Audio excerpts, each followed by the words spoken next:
What is negative 1 to the power of pi? Now, it might sound weird because we're used to thinking of exponents as maybe integers to the power of integers, fractions to the power of integers, maybe integers to the power of fractions. But how do you multiply negative number a number of times by itself by a number as many times as an irrational number that extends into infinity? Now, that's pretty weird. But in order to solve this problem, we have to use a couple of properties that we already know. So the first one is that e to the power of I pi is equal to negative 1. Now if we flip that, we get negative 1 is equal to e to the power of I pi.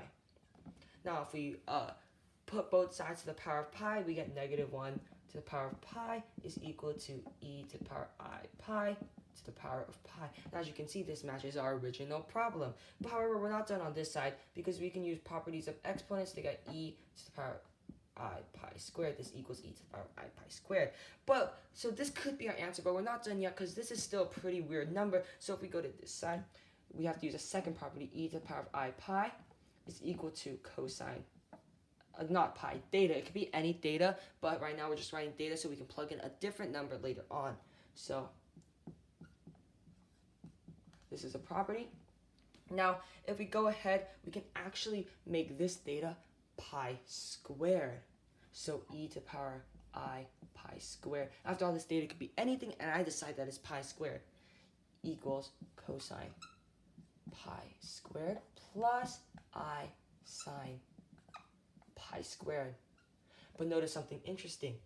This e to the power of I pi squared is the same thing as e to the power of I pi squared, which we already established is negative 1 to the power of pi through these rules. So cosine of pi squared plus I sine pi squared is the answer to this. However, we can keep simplifying this.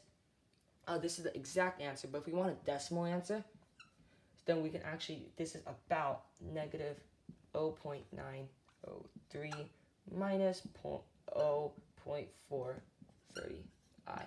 So this is our answer in decimal form, and that's negative 1 to the power of pi.